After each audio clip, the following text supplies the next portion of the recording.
Hi everyone, welcome to our channel where we keep you updated on what's happening around the world using simple and easy to understand English. Whether you're learning English or just want to follow global news in a more relaxed way, you're in the right place. In today's story, we're talking about a rising conflict between Thailand and Cambodia. And trust me, it's not just about borders. Let's dive in.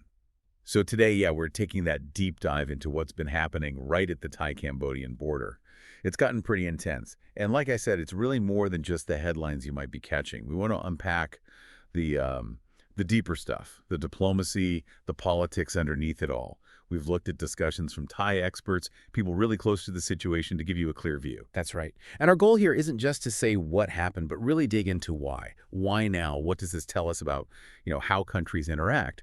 And importantly, we can't forget the human side, the cost for people living through this. That often gets lost. Definitely. Okay, so let's start right there on the ground. The immediate clash that kicked off yesterday. Yes, the first clashes were yesterday, and then things really escalated early this morning, around 4 a.m. And there was a difference in how each side approached it, wasn't there, from the start? A very clear difference. The initial reports strongly indicate Cambodia fired first, and crucially, their targets weren't military. Not military. Civilian areas. We're talking hospitals, communities, even, believe it or not, a 7-Eleven, gas stations, just ordinary places. Wow. Hitting a 7-Eleven. Exactly. And specifically, there were BM-21 rockets that hit homes in Ubon Ratchathani province in the Nam Yuen district. Any injuries from those specific rockets? Thankfully, reports so far say no injuries from those particular hits yet. But the act itself, firing those kinds of weapons into civilian areas, that's a really alarming part from an international perspective. Right. Indiscriminate. And how did Thailand respond then? Thailand's response was targeted, focused. Our forces went after Cambodian military positions. Using what kind of equipment?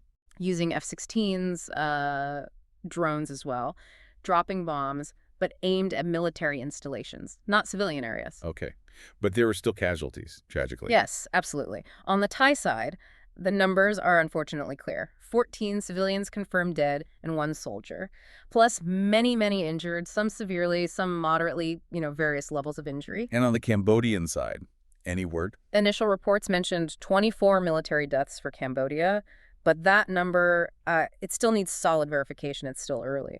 But regardless of precise numbers, the immediate impact, the human cost for ordinary families living near that border, it's just devastating. It really puts things in perspective. Okay, so from the battlefield, things shifted very quickly to the diplomatic front, almost like a race to the UN. Yeah, a fascinating dynamic. Cambodia's Prime Minister, Hun Manet, announced very quickly he was sending a letter. To the UN, accusing Thailand. Yes, accusing Thailand of aggression, trying to frame the narrative right away. Now, Thailand's foreign minister, Marit Sanjampong, he was actually already in New York, wasn't he? He was, which initially looked like maybe good positioning for Thailand, quick access. Okay. There is a very important detail. The UN Security Council, the UNSC, called an emergency meeting scheduled for 10 p.m. Thai time today, which is 3 p.m. New York time. But that meeting was officially called at Cambodia's request, not Thailand's. Okay, so Cambodia initiated meeting. And what about Minister Marit being there? Well, this is where it gets tricky. He was in New York, yes, but for a meeting on sustainable development. Something planned, unrelated to this crisis. Okay. And the really critical part, he was scheduled to fly back to Thailand before this crucial UNSC meeting on the border conflict. Before the meeting, so he wouldn't be there to speak. Exactly. It would have fallen to Thailand's permanent representative to the UN. And, many experts were quite critical. They felt the foreign minister himself absolutely should have stayed. To represent Thailand directly? Yes. On such a major issue, at that level, having the foreign minister speak carries significant weight. It's about direct representation, lobbying, explaining Thailand's position personally. And him being recalled, that caused some concern. A lot of concern. Experts called it a major misstep, recalling him from New York, especially when Thailand doesn't even have a defense minister right now. Right, that's another point. No defense minister during a border conflict. Exactly. And bringing the FM back for a role in Bangkok, potentially related to managing the crisis from there, but outside his direct diplomatic function at the UN, it just seemed to misunderstand the critical importance of that UN platform at that specific moment. A real gap in leadership presence. Okay, let's shift gears slightly. Let's talk about the legal side of things. Cambodia's actions, hating civilians, You mentioned that's alarming. How serious is that legally? It's extremely serious. Under international law, attacking civilians deliberately is considered a war crime, full stop. War crime. Yes, it's a fundamental violation of international humanitarian law, or IHL, the rules of war. And specifically, it violates the Geneva Conventions. Protocol 1, which Cambodia have actually signed and agreed to follow. That protocol is very clear. You cannot target civilians. You cannot fire weapons indiscriminately into civilian areas, hitting hospitals, homes, shops. That fits the definition. And what about the landmines? That's another element. A huge element. Thai soldiers have lost legs. The Thai military reported finding newly laid Cambodian landmines, a specific type, PMN2. Newly laid. Yes, that's the key. Thailand had cleared its mines in that area previously, so these are new. Laying landmines, especially in a way that doesn't distinguish between soldiers and civilians, is also a major violation. It's seen as an indiscriminate attack and a serious escalation. So with these violations, what can Thailand actually do? What leverage does this give us? Thailand has significant leverage here, legally speaking. We absolutely can file a complaint with the International Criminal Court, the ICC. Against Cambodia. Yes, against Cambodia for war crimes. Because Cambodia is a member state of the ICC, the court has jurisdiction. They can investigate. Okay. And besides the ICC? Thailand needs to present this evidence powerfully at the UN Security Council meeting. The UNSC itself can also refer situations to the ICC. And the evidence needs to be solid, I assume. Absolutely crucial. Forensic proof of those specific newly laid Cambodian mines. Photos, videos of the damage to civilian sites, the hospital, the 7-Eleven, homes.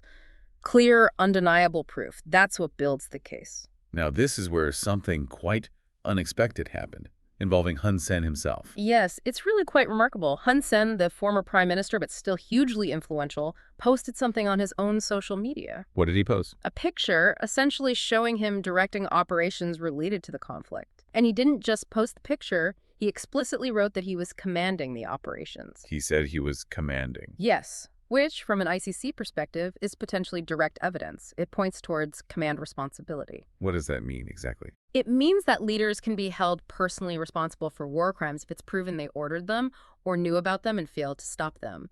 His post could be seen as admitting direct involvement, which could bypass diplomatic immunity issues that sometimes protect leaders. It's a potentially huge self-inflicted wound for their side. Wow. So given these huge risks, war crime accusations, this potential ICC evidence, why would Cambodia push so hard? Why escalate like this? What's the strategy behind Hun Sen and his son, Hun Mene, the current PM? It seems to be a mix of factors. Domestically, there's a push to increase Hun Mene's popularity. He's not seen as having the same level of support or charisma as his father did. So stir up nationalism. Exactly. Rallying people around the flag, creating an external enemy. It's a classic tactic. It also distracts from tricky domestic issues, like accusations about land deals along the border with Vietnam, claims they were selling out Cambodian territory. And also, there's been growing international pressure, especially from the U.S., about those large-scale call center scam operations running out of Cambodia. This conflict shifts the focus. And beyond the domestic politics, is there a genuine desire for that disputed land? Oh, yes, definitely. They do want those specific disputed areas, the 3 Prasat and 1 Channel Zone. But, and this is key, they know they can't win a head-on military fight with Thailand.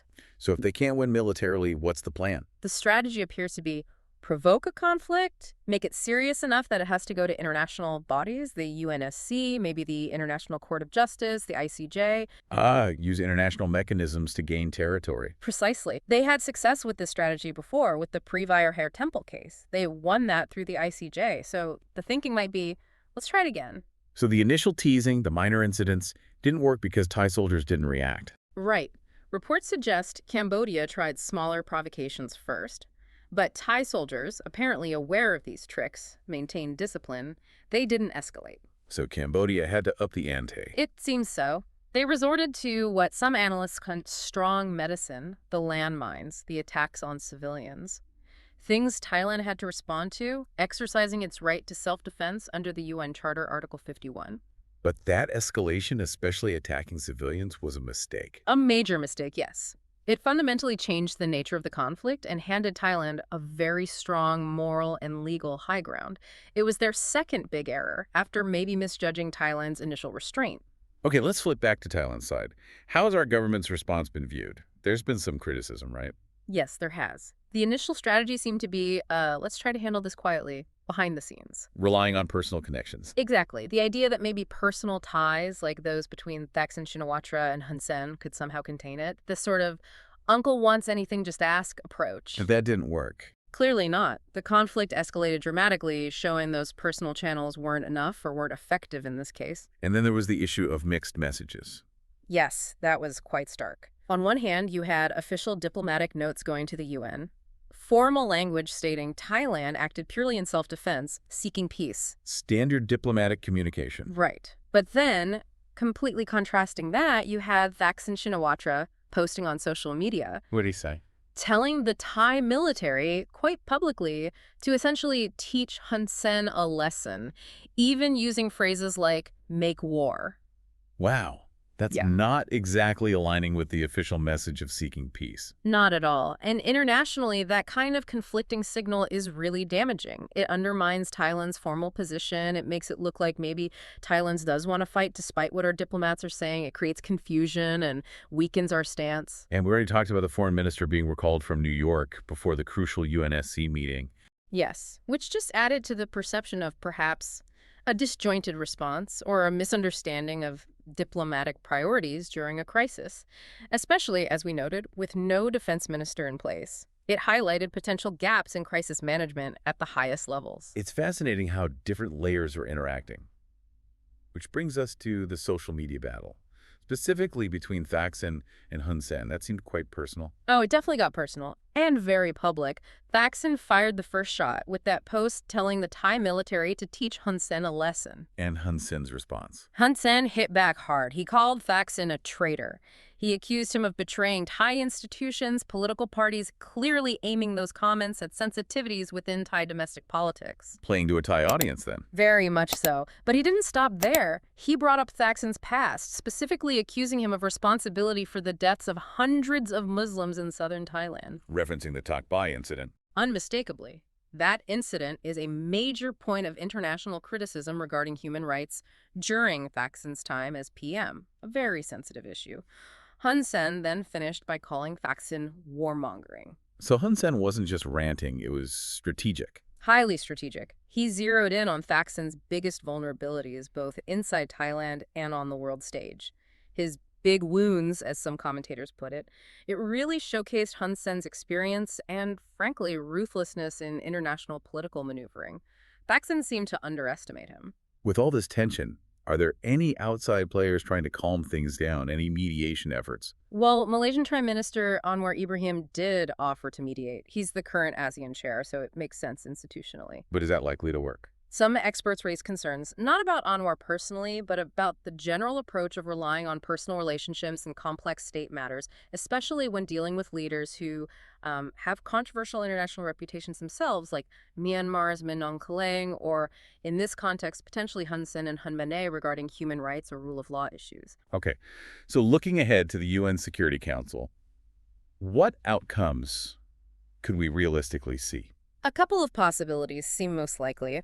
One is what they call a loose resolution, basically a statement calling for both sides to stop fighting and go back to negotiations. It lets everyone save face, avoids direct blame. A way to de-escalate without declaring a winner or loser. Exactly. Another option is the UNSC appointing a special envoy. Someone from the UN, usually from a neutral country far away from the conflict zone. Act as a mediator. Yes, a neutral third party to facilitate talks. That often works better than having a neighbor try to mediate, as neighbors always have their own interests. What about the major powers? China, for instance. They have a lot of influence in Cambodia. Where do they stand? China's position seems quite significant here, and potentially not in Cambodia's favor this time. Really? How so? Well, Xinhua, which is China's official state news agency, actually reported that Cambodia fired first. That's a big signal. Reporting the facts as they appeared, even if unfavorable to Cambodia? Precisely. And maybe even more telling, there were credible reports that Hun Sen's private jet was denied permission to land in China around this time. It had to divert to Korea instead.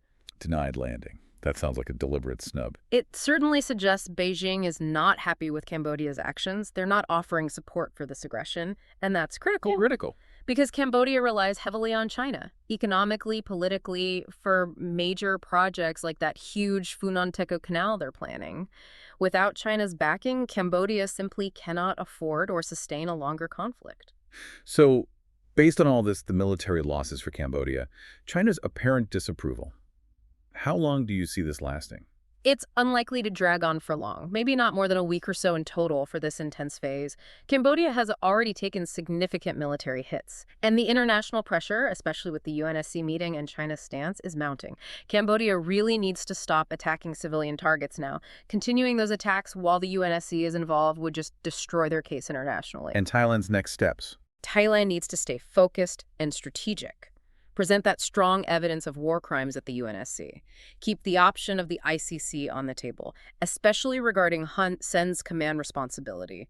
Be proactive, not just reactive. We've covered the politics, the diplomacy, the legal aspects, but let's bring it back to the people on the ground. What does this mean for them? It means immense suffering. We have to remember the images, the reality for people caught in this. Children crying, families forced to flee their homes with nothing, elderly people terrified by explosions. It's a humanitarian tragedy unfolding. And the relationship between the people of the two countries. That's something we really need to protect. It's crucial that this conflict between governments doesn't turn into hatred between ordinary Thais and Cambodians. Remember, many Cambodians don't actually support Hun Sen's government. There are issues of corruption, human rights abuses. His reputation internationally isn't great. And domestically, it's complex. And there's a lot of connection between the people, right? Absolutely. Think of all the Cambodian migrant workers in Thailand, essential for our agriculture, construction, other sectors. Think about Thai culture.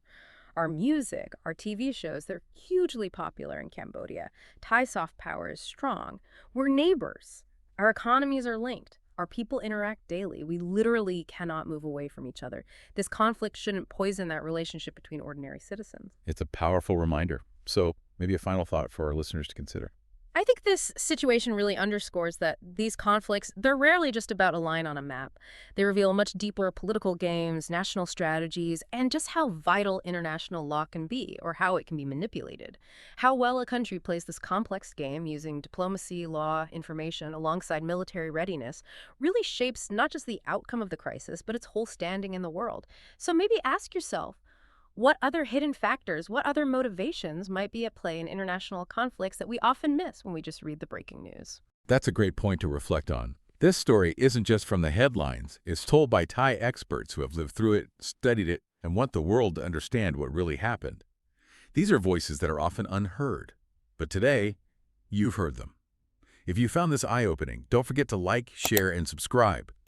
Because the more we listen to one another, the better we understand the world.